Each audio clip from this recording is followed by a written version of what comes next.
share with you that fits into this whole theme. What other critical steps in separating from abuse?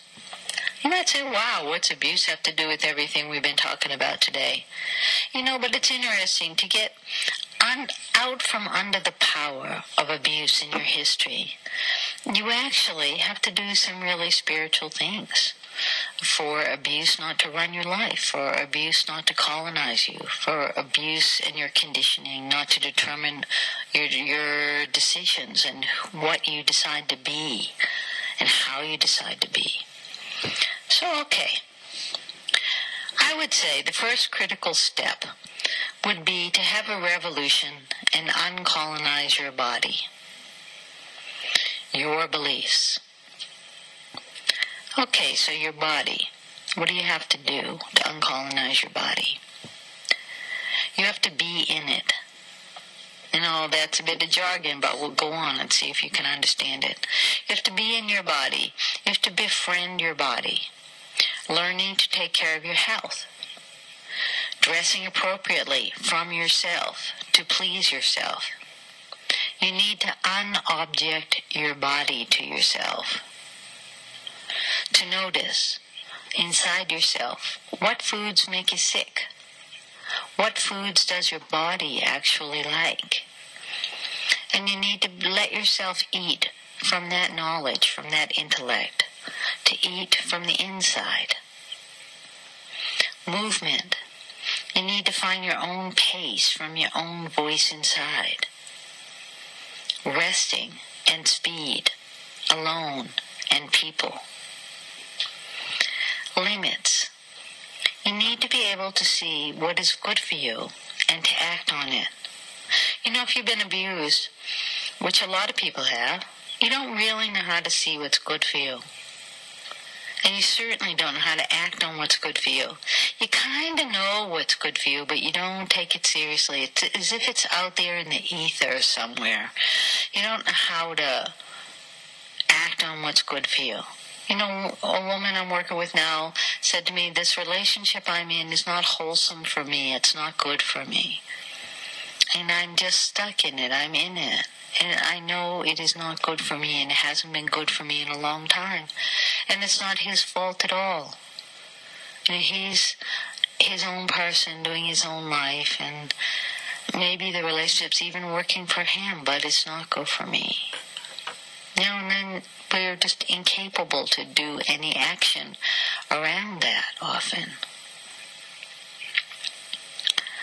Okay, to be able to see what is good for you and to act on it.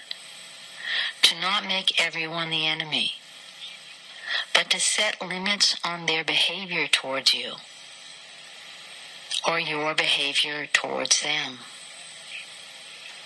No, I can't do that now. I'm tired. No, I can't talk now.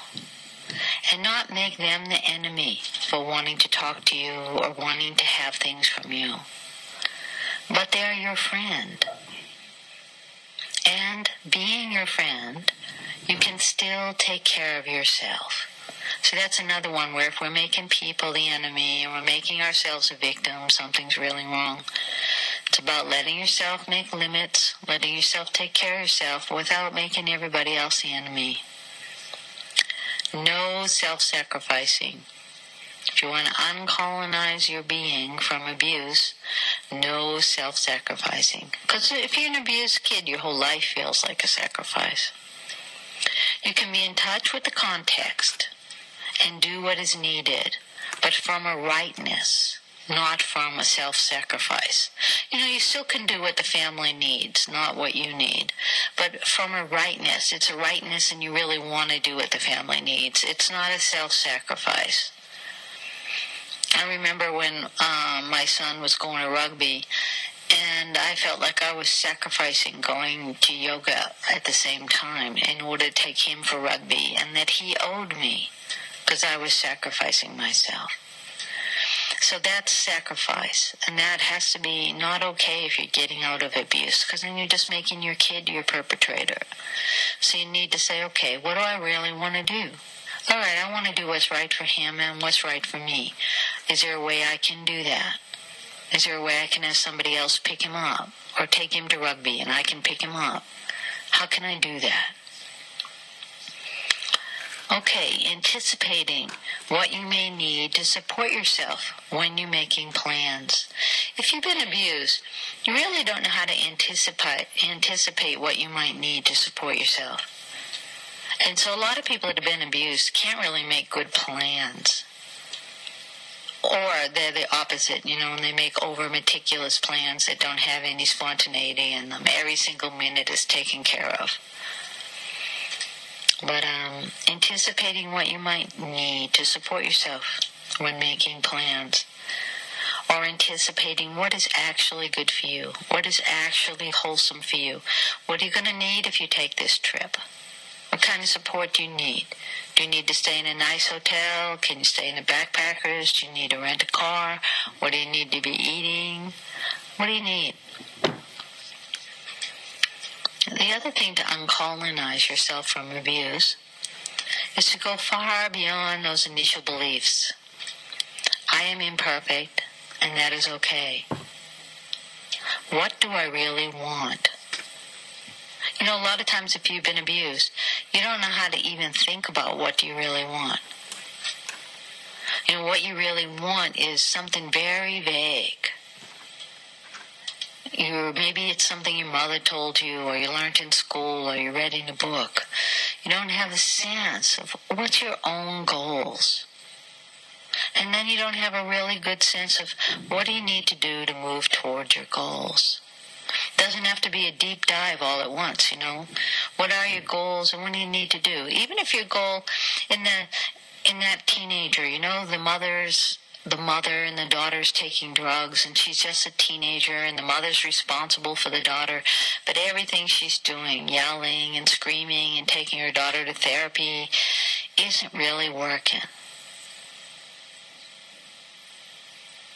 Her goal is to be a good mom, but what does she have to do there in order to fulfill that goal?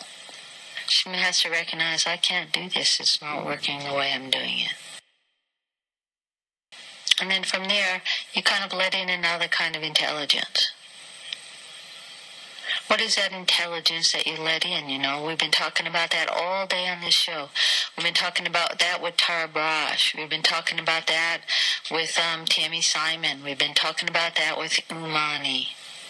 What is that intelligence? And they all called it different names. Enlightenment, awareness.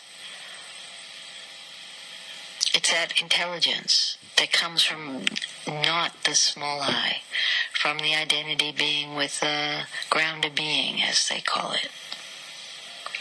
Okay, what are some of the critical dilemmas that you face if you're coming out of abuse?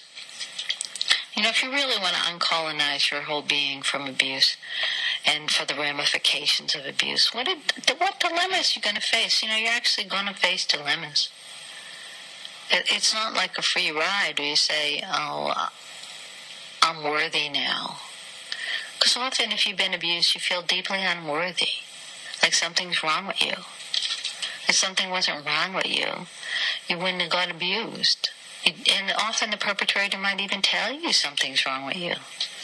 So way in the back of your mind, you think something's wrong with you.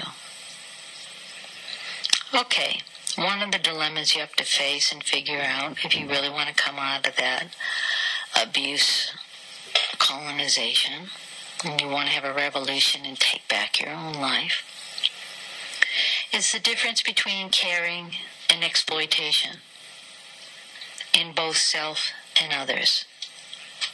You might notice that you don't know how to really care for yourself. You exploit yourself, you work too much, you get too stressed, you volunteer too much, or you help people too much, or you eat too much. You exploit yourself. You don't really know how to have a proper relationship with yourself, a proper caring relationship. And then you might notice with other people, you also do not know how to have a proper caring relationship. You exploit them. You either do too little, you do too much. It's just not a proper caring relationship. So that's just one of the dilemmas, when you've been exploited for your own lifeblood, for your own energy, for your own little beingness when you're a kid. That's a dilemma you have to start working out. What's the difference between exploiting myself and caring for myself? Okay, another big one. It's going beyond black and white thinking. It's really hard. You end up in, you're good, they're bad, you're bad, they're good, you're wrong, they're right, you're wrong. All that kind of thinking. And starting to move towards not making people the enemy. That's a dilemma. How not to make somebody the enemy. And usually, as I just said before, that means you need to be able to say your needs and wants out loud. You need to be able to recognize your needs and wants. You need to be able to start being able to take care of your needs and wants. You need to start being able to be responsible for your needs and wants. There's a lot of things you have to do in order to not make other people the enemy. And it can be a habit, even after you get in a lot of recovery. It can be a habit to make other people the enemy. I was riding a scooter and trying to park it in Frail. And this woman was just parked across all the motorcycle paths. And she was talking on the phone. And I was struggling to get in because her car was on the parking spot. And I was just struggling. When I finally got the scooter in there, I was just so pissed off at her. And she was just on her conversation, oblivious of me. Now, if I didn't make her the enemy, I might have knocked on her window and told her that, she made parking really difficult to me, and can she back up and, give scooter people some room? How to not make them the enemy? You know what? She wasn't doing it on purpose. She didn't even know I existed. Okay. So that's just a part of, letting go of the abuse. Mutuality, it's called in the whole therapy scene, jingo, lingo. Mutuality. People may be on your side and act from there. So almost act as if people are on your side. Act as if she didn't really want to make parking my motor scooter hard for me, but she was busy on the phone and she was having an ignorant moment and she was being oblivious. Kind of the first lecture you were listening to, with the Jungian analyst and Tammy Simon, sorry. Okay, the next bit. Critical dilemmas when you're throwing off the abuse. People, crowds, noise bothering you. Okay, so that often happens. People, crowd, and noise bother you when you've been abused. So you have to take that abused kid under your wing. And you have to teach her or him how to deal with life. You have to respect that people and crowds and noise get you overwhelmed. Screaming kids get you overwhelmed. And you ask her, what do you need now? What can I do for you now? And you don't baby her or make her a spoiled brat. You parent her properly. You say, okay, breathe deep. We can't really leave right now, but we can leave in a little while. You don't just let her. Taking care of yourself isn't just letting yourself have your way. It's taking care, and that's one of the dilemmas, to figure out what is taking care. Often abused people, they either let themselves have their own way or they don't let themselves have their own way. They don't know how to take proper care. They eat 5 pizzas or they starve themselves.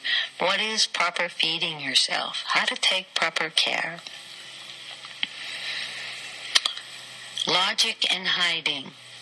Look at the thinking around the desire to hide. All those times that you really want to hide instead of face things. That still happens to me. And I don't use logic because often it's things I can very well deal with.